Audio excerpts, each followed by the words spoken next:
भक्तामर तीर्थ की पावन पवित्र भूमि खिलने लगी है। गर्भ, जन्म, तप, ज्ञान, मोक्ष, कल्याणक की भक्ति होने लगी है।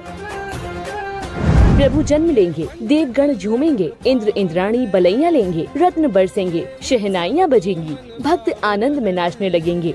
जी हाँ, कुछ ऐसा ही दृश्य देखने को मिलेगा भक्तामर तीर्थ यवत महाराष्ट्र में 7 दिसंबर से 11 दिसंबर 2024 तक आयोजित होने वाले इस पंचकल्याणक प्रतिष्ठा महोत्सव में भक्तामर वाले बाबा डॉक्टर आचार्य श्री प्रणाम सागर जी महाराज की पावन प्रेरणा से उन्हीं की जन्म स्थली पर भक्तामर तीर्थ कलश मंदिर का नव निर्माण हुआ, जिसका पंचकल्याणक प्रतिष्ठा महोत्सव बड़े ही भव्य रूप से आयोजित होने जा रहा है। जैन इतिहास में पहली बार प्रत्येक प्रतिमा विधि नायक से मंत्रित होगी। यह संपूर्ण कार्यक्रम भक्तामर वाले बाबा डॉक्टर आचार्य श्री प्रणाम सागर जी महाराज के पावन सानिध्य में संपन्न होगा। 8 दिसंबर को भगवान का जन्म कल्याणक महोत्सव मनाया जाएगा और भव्य जन्माभिषेक होगा। तो आप भी प्रभु भक्ति के शानदार कार्यक्रम में पुण्यार्जन कर सकते हैं।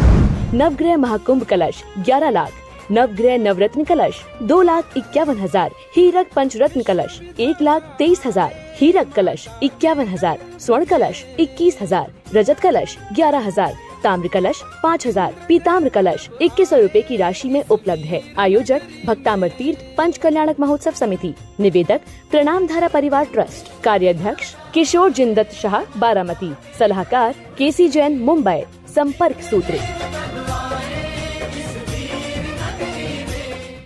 प्यारे प्यारे भव्यात्माओं, धर्म क्या है और धर्म किसे मानता है? धर्म को कौन मानता है? यह प्रश्न हमेशा सबके मन में चलते हैं। क्या हिंदू धर्म है? क्या जैन धर्म है? क्या मुस्लिम धर्म है? क्या सिख धर्म है? क्या ईसाई धर्म है? धर्म क्या है? What is religion? आज हम जो देखते हैं, जब कोई हिंदू मंदिर में जाता है तो कहते हैं हिंदू धर्म का पालन करता है, मस्जिद में जाता है तो लगता है कि यह मुस्लिम धर्म का पालन करता है, गुरुद्वारे में जाता है तो लगता है गुरु ग्रंथ साहिब गुरु नानक को याद करता है, चर्च में जाता है तो ऐसा लगता है जैसे वह जीसस को याद करता है। जब कोई मंदिरों में जाता है, 24 तीर्थंकर के दर्शन करता है तो ऐसा लगता है वह जैन धर्म का पालन करता है। तो जैन आगम कहता है ना तो हिंदू धर्म है, ना मुस्लिम धर्म है, ना सिख धर्म है, ना ईसाई धर्म है, ना जैन धर्म है। ये सिर्फ परंपरा है। जो परंपरा के साथ चलता है वह बहिरात्मा हुआ करता है। वह सिर्फ संसार को ही देखता है। वह सिर्फ प्रतिमाओं को देखता है, पंडितों को देखता है, पादरी को देखता है, लेकिन वह मंदिरों में जाकर के भी अपने आप को नहीं देख पाता है। क्या उसके अंदर डर है कि मुझे हिंदू नाम मिला है, यदि मैं मस्जिद में गया लोग क्या कहेंगे? मैं जैन हूँ, यदि मैं दूसरे धर्म में गया लोग क्या कहेंगे? हिंदू धर्म वाला सोचता है यदि मैं किसी जैन तीर्थ पर गया लोग क्या कहेंगे? इसी डर की वजह से लोग आज अपने अपने पंथों से बंधे हुए हैं। जिस प्रकार से गाय के गले में रस्सी बंधी है, वह गाय सोचती है कि ग्वाले ने मुझे बांध रखा है। बस वह गाय यही भाव के साथ एक ही जगह खड़ी रहती है। उसी प्रकार से ऐसी स्थिति हमारी हो चुकी है। ऐसा लगता है कि हमें परंपरा ने बांध रखा है, धर्म ने बांध रखा है। इसी भावना के साथ हम पंथ और परंपरा में बंधे हुए हैं। लेकिन जैन धर्म एक ऐसा धर्म हुआ करता है, एक ही बात कहता है कि जो आज हम देख रहे हैं ये सब व्यवहार है, और व्यवहार को चलाने के लिए हमें मंदिर जाना पड़ता है। व्यवहार को चलाने के लिए मुस्लिम मस्जिद में जाता है, व्यवहार को चलाने के लिए गुरुद्वारे में जाना पड़ता है, व्यवहार को चलाने के लिए चर्च में जाना पड़ता है, व्यवहार को चलाने के लिए पूजन विधान करना पड़ता है। लेकिन जब आत्मा के बारे में ध्यान चिंतन मनन आता है तो वह सारी परंपरा से हट करके अध्यात्म की गहराई में उतर के परमात्मा को पाने के लिए आत्मा का ध्यान और चिंतन मनन करता है, उस समय विचार करता है न जैन धर्म मेरा है, न हिंदू धर्म मेरा है, न मुस्लिम सिख ईसाई धर्म मेरा है, बस मेरी आत्मा ही सबसे बड़ा धर्म हुआ करता है। जैसे पानी क्या है, पानी का काम बहना है। जब पानी को हम घड़े में रखते हैं, कहते हैं ये घड़े का पानी लाना, बोतल में भरते हैं, कहते बोतल का पानी लाना, फ्रिज में रखते हैं, फ्रिज का पानी लाना। पानी के कितने नाम चेंज हो गए, नल का पानी लाना, कुएं का पानी लाना, बोरवेल का पानी लाना, पानी के कितने नाम हो गए, लेकिन पानी पानी है। आसमान से जब पानी बरसता है तो वह सोच कर के नहीं बरसता है कि नदी में ही जाऊंगा, मैं सागर में ही जाऊंगा, मैं तालाब में ही जाऊंगा, मैं कुएं में ही जाऊंगा, मैं बोरवेल में ही जाऊंगा। वह आकाश कुछ भी नहीं सोचता है, बिना सोचे पानी की बरसात करता है। उसी प्रकार से जो अध्यात्म से जुड़ा होता है, आत्मा से जुड़ा होता है, वह जब प्रवचन करता है यह सोच के नहीं करता है कि मैं हिंदू को ही सुनाऊंगा, मैं जैनों को ही सुनाऊंगा, मैं मुस्लिम सिख ईसाई को ही सुनाऊंगा। एक ही भाव रखता है, जो परमात्मा को पाना चाहेगा उसे मैं प्रवचन सुनाऊंगा और आत्मा का जागरण करूंगा। एक ही भाव रख करके संत प्रवचन करता है। क्योंकि प्रवचन किसे कहते हैं, प्रकृष्ट वचन इति प्रवचनः। जो आत्मा का जागरण कर दे, जो आत्मा को झकझोर दे, उसे प्रवचन कहते हैं। आज हमने पानी की तरह धर्म को परिवर्तित कर दिया है, धर्म को बांट दिया है। लेकिन यहाँ पर आचार्य पूज्यपाद स्वामी कहते हैं जो जाति के साथ जुड़ा है वह गति के साथ जुड़ा है। जितनी जाति बनाएगा वह उतनी गति में जाएगा। जो जाति को छोड़ करके जाएगा वही सिद्ध शिला को पा पाएगा। उन्होंने लिखा है श्लोक के माध्यम से, जातिर्देया त्रिश्रिता दृष्टा देय एवात्मनो भवः न मुच्यन्ते भवान्तात्मे ये जाति कृता ग्रह।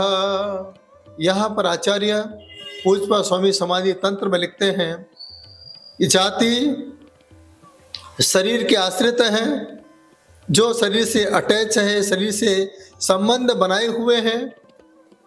लेकिन जो आत्मार्थी है वह शरीर का कभी ध्यान नहीं करता है। जो अंतरात्मा है वह अंतरात्मा अपने अंतर की आत्मा पर ही विश्वास करता है, और जो बहिरात्मा होता है बहरा बन करके दूसरों की बातों पर विश्वास करता है। आज लिखा रहता है पहले इस्तेमाल कीजिए उसके बाद विश्वास कीजिए। आज क्या विश्वास किया जाए, लोग 100% लिखते हैं शुद्ध घी और उसमें मिलावट आ जाती है, 100% की गारंटी मिलती है, घर आते ही गारंटी खत्म हो जाती है।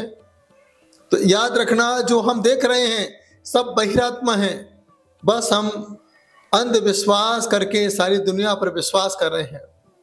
और जैन आगम अंधविश्वास को नहीं मानता है, जैन आगम आत्मा पर श्रद्धान को माना करता है। आज थोड़ा सा सम्मान हो जाता है, लगता है ये समाज बहुत अच्छी है, मेरा क्या सम्मान करती है।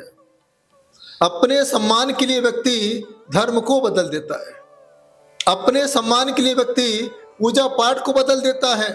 और जहां मेरा सम्मान होता है मैं उसी मंदिर में जाता हूं, जहां मुझे इज्जत मिलती है मैं उसी मंदिर में ही जाकर के दर्शन करता हूं। ऐसी भावना के साथ आज इतने सारे मंदिर बन चुके हैं। वह मंदिर भगवान के नाम के मंदिर नहीं है, वह मंदिर पंथ और परंपरा के नाम के मंदिर हैं, जो सिर्फ पंथ और परंपरा वालों के साथ जुड़े हुए हैं कि आज हिंदू होगा हिंदू मंदिर में ही आना, मुस्लिम होगा मुस्लिम मंदिर में ही जाना, जैन होगा वह दिगंबर श्वेतांबर होगा अपने अपने मंदिर में ही जाना। लेकिन जो आत्मा का कल्याण करने वाला होता है वह मंदिरों में नहीं मन के अंदर जाता है और परम गति की यात्रा कर लिया करता है। इसलिए साधु किसी मंदिर में नहीं जाता है, श्रावक के लिए मंदिर होता है, लेकिन साधु मंदिर में जाकर के भी मन के अंदर रहा करता है। 24 घंटे संत के साथ मंदिर चला करता है। इसीलिए हम कहते हैं चलते फिरते तीर्थ पाए हैं और गुरुवर आज मेरी कुटिया में आए हैं। ऐसा क्यों कहा जाता है?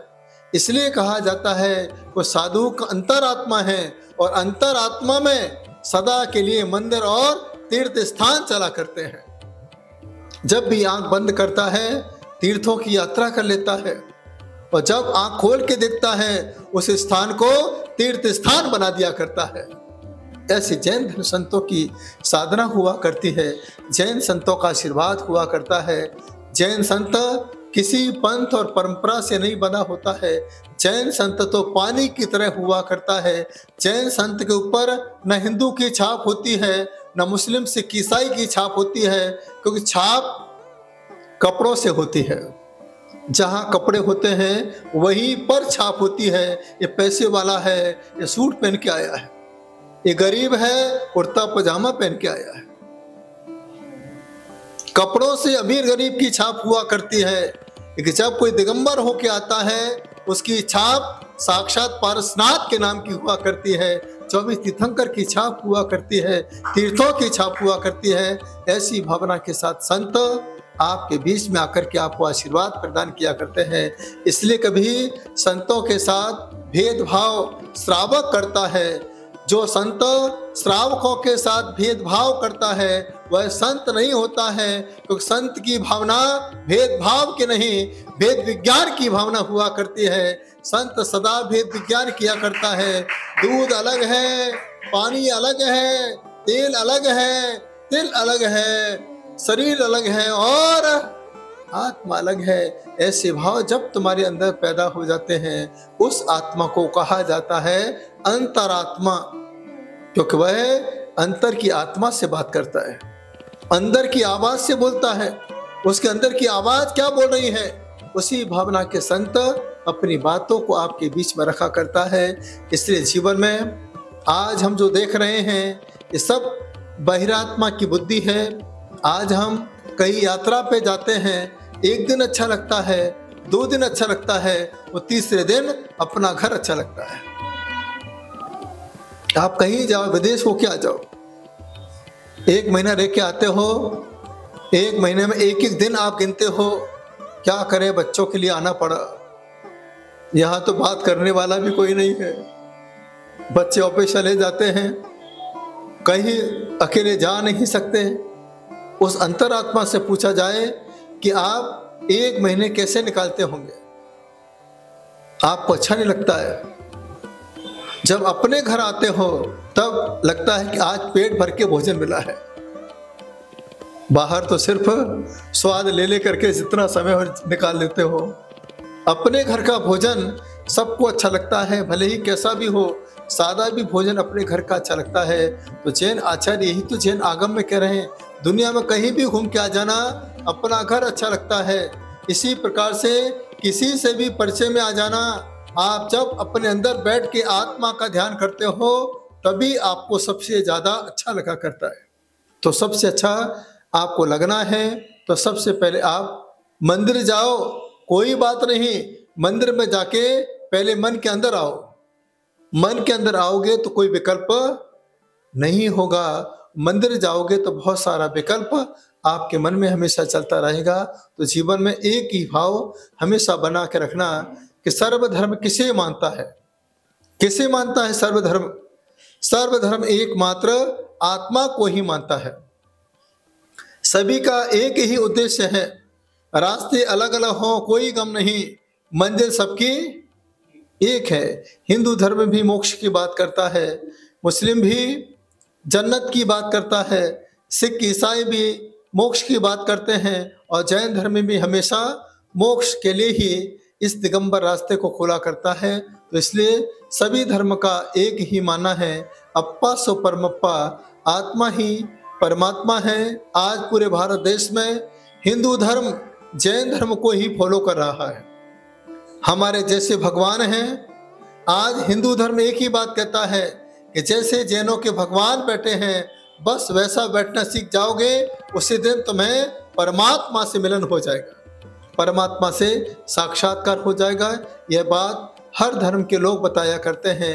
इसलिए सर्वधर्म एकमात्र आत्म धर्म को ही मानता है, आत्मा की बात करता है, एक ही बात करता है। घड़ा फूट जाता है तो पानी जमीन में गिर जाता है, बोतल टूट जाती है तो पानी जमीन में गिर जाता है। तो हर जीव को इसी जमीन में आना है और जमीन किसी का भेदभाव नहीं करती है। हम कहते हैं कि यहाँ पर हमने गेहूं की खेती की है, ये हमने ज्वारी बोई है, लेकिन जमीन से पूछा जाए उसने क्या बोया है, वो कहेगा मैंने कुछ नहीं बोया है, आपने बीज डाला है, बीज ने बोया है, मैंने कुछ भी नहीं बोया है। ऐसा ही जैन धर्म है। आप हमारे पास आते हो, आपको क्या मिला है? तो संत कहता है जैसा तुमने बोया है वैसा फल तुम्हें मिला है। मैं तो जमीन बनकर के आपके बीच में जमींदार बन के आया हूँ। आप जैसा जैसा बीज डालोगे, बमूल का डालोगे तो कांटे ही कांटे पैदा होंगे, और आम का बीज डालोगे तो आपका मुंह मीठा करने वाला आम ही आपके बीच में पैदा होता जाएगा। ऐसा जैन धर्म होता है। जैसे सर्वधर्म माना करता है, सर्वधर्म स्वीकार करता है, हिंदू धर्म भी जैन धर्म को सर्वोपरि मान करके तिरुपति बालाजी के दर्शन करता है, बद्रीनाथ के दर्शन करता है, केसरिया आदिनाथ के दर्शन करता है, सर्वोपरि जैन धर्म मानता है। मुस्लिम धर्म जैन धर्म को सर्वोपरि मानता है, वह मानस्तंभ की पूजा करता है चार मीनार बोल करके। सिख संप्रदाय भी जैन धर्म को सर्वोपरि माना करता है, वह अपने मंदिरों में गुरुद्वारे में गुरु ग्रंथ साहिब रखता है, चवड़ उड़ाता रहता है, हारमोनियम बजती रहती है और एक ओंकार सतनाम का जाप हुआ करता है। वह भी जैन धर्म को सर्वोपरि मानता है। ईसाई संप्रदाय जैन धर्म को सर्वोपरि मानता है। आपने देखा होगा क्रॉस पे जीसस लटके हुए हैं। यह बता रहे हैं कि यह जीव चार गति में इसी प्रकार से लटका हुआ है और संसार के कांटे खीले उसके ऊपर चुभे हुए हैं। जब तक क्रोध, मान, माया, लोभ के खीले लगे रहेंगे, उसी प्रकार से यह जीव संसार में लटका रहेगा। यह जैन धर्म को सर्वोपरि मानने वाला जैन धर्म है, क्योंकि जैन धर्म आत्मा को मानने वाला है, आत्मा से जुड़ा हुआ है, अंतरात्मा से बात करने वाला है। तो आप सभी एक पल के लिए विचार करें कि मैं क्या हूँ, मैं कौन से धर्म का पालन कर रहा हूँ, मेरा धर्म क्या है। मेरा धर्म है स्वभाव, स्वभाव ही मेरा धर्म है। ऐसी भावना को जो लेकर के चलता है वही आज नहीं तो कल परम गति की यात्रा को पूरा कर सकता है।